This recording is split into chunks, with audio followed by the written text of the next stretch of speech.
सोचो जरा, क्या वाकई तुम्हारी जिंदगी के फैसले तुम्हारे अपने हैं या कोई और तुम्हारे दिमाग की डोरियां पकड़कर तुम्हें नचा रहा है? अगर तुम्हें लगता है कि तुम्हें कंट्रोल नहीं किया जा सकता, तो शायद यही सबसे बड़ी चाल है जो तुम्हारे खिलाफ चल चुकी है। याद करो वो पल जब किसी ने तुम्हें ऐसे काम के लिए मना लिया जिसे करने का इरादा तुम्हारा कभी था ही नहीं। तुम्हें लगा ये तुम्हारा फैसला था, लेकिन क्या वाकई ऐसा था? अक्सर ऐसा होता है, कोई तुम्हारे दिमाग में एक छोटा सा बीज बो देता है और फिर तुम ही उसे सींचते हो, ख्यालों से, भावनाओं से, और एक दिन वही बीज तुम्हारे फैसले बन जाते हैं। तुम सोचते हो ये तुम्हारा विचार है, लेकिन तुम्हें एहसास तक नहीं होता कि वो विचार तुम्हारा कभी था ही नहीं। सच कड़वा है, ये दुनिया कठपुतलियों से नहीं, उनकी डोरियां पकड़ने वालों से चलती है। अगर तुम उन डोरियों में से एक भी नहीं पकड़ रहे, तो यकीन मानो तुम खुद किसी की कठपुतली हो। और एक बात ध्यान से सुनो, जो कंट्रोल करता है वो कभी हुक्म नहीं देता, वो आदेश नहीं चिल्लाता, वो तुम्हें यह एहसास कराता है कि जो तुम कर रहे हो वो तुम्हारी अपनी मर्जी है।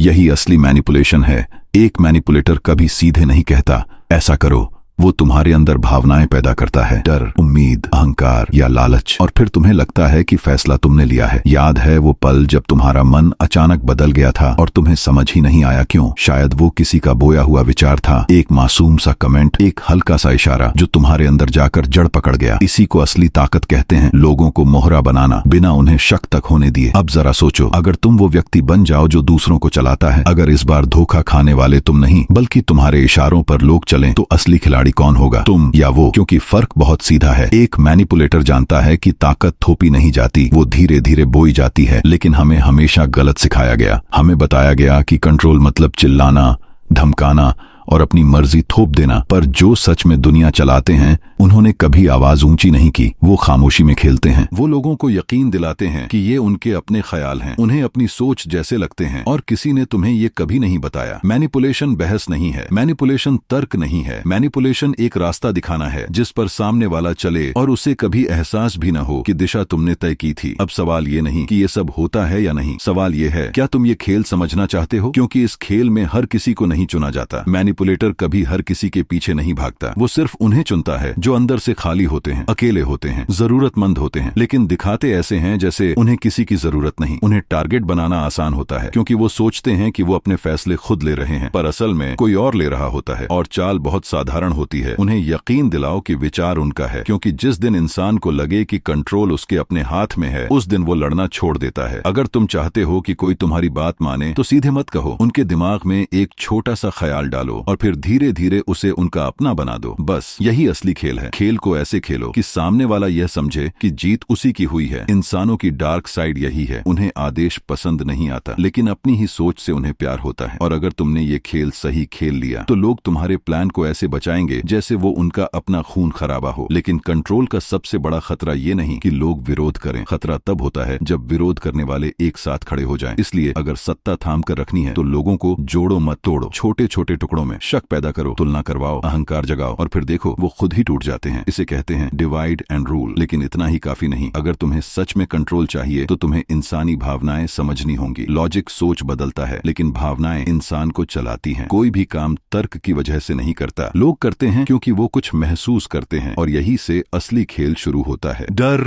लालच, असुरक्षा, घमंड, हर इंसान के अंदर इनमें से कोई ना कोई कमजोरी जिंदा रहती है। पहचानो किसे कौन सी भावना चलाती है और उसी भावना से उसका रिमोट पकड़ लो। उन्हें मत बताओ कि क्या करना है, उन्हें ये महसूस करवाओ कि ऐसा न करने पर वो कुछ खो देंगे। डर इनाम से ज्यादा ताकतवर होता है। और एक और चाल, एक्सक्लूसिव बनाओ। जो चीज सबको मिलती है उसकी कदर कम होती है, लोग उसी के पीछे भागते हैं जो सिर्फ चुनिंदा लोगों के लिए हो। अगर तुम्हारे विचार लोगों को ये महसूस करवा दें कि वो खास हैं, तो वो उन्हें और कसकर पकड़ेंगे। लेकिन याद रखो, किसी का दिमाग पकड़ना आसान है, लेकिन उसके नतीजे कंट्रोल करना आसान नहीं। हर मैनिपुलेटर यही सोचता है कि वो अजेय है, जब तक कोई और उससे बेहतर खेलना नहीं सीख लेता। इतिहास ऐसे लोगों से भरा पड़ा है जो दूसरों को नचाते नचाते खुद उन्हीं धागों में उलझ गए। कंट्रोल एक हथियार है, और हर हथियार की तरह ये भी पलट कर वार करता है। और अब असली सवाल ये नहीं कि तुम कंट्रोल कर सकते हो या नहीं, सवाल ये है, क्या तुम इसकी कीमत चुकाने के लिए तैयार हो? क्योंकि एक बार अगर तुमने ये रेखा पार कर ली, तो वापसी का रास्ता नहीं होता। अब तुम समझ गए हो, ताकत शोर में नहीं, खामोशी में होती है, हुक्म चलाने में नहीं, लोगों से अपनी बात बुलवाने में होती है। और सबसे बड़ा पैराडॉक्स यही है, जितना कम लगे कि तुम्हारे हाथ में कंट्रोल है, असल में उतना ही सब कुछ तुम्हारे कब्जे में होता है। दुनिया को वो लोग नहीं चलाते जो सबसे ज्यादा चिल्लाते हैं, दुनिया को वो चलाते हैं जो बिना आवाज किए दूसरों का दिमाग पकड़ लेते हैं। अब आखिरी सवाल, क्या तुम हमेशा किसी की कठपुतली बने रहोगे या वो बनोगे जो डोरियां पकड़ता है? लेकिन याद रखो, ये तो बस शुरुआत है। अगर तुम्हें सच में द आर्ट ऑफ इन्फ्लुएंस सीखनी है तो तुम्हें उससे भी आगे जाना होगा, उसे समझना होगा, जो ज्यादातर लोग कभी समझते ही नहीं। लोग विचारों के पीछे नहीं चलते, वो भावनाओं के पीछे चलते हैं। इतिहास उठाकर देखो, हर बड़ा आंदोलन, हर बड़ा नेता लॉजिक से नहीं चला, भावनाओं से चला। लोग उन विचारों के लिए मरने को तैयार हो जाते हैं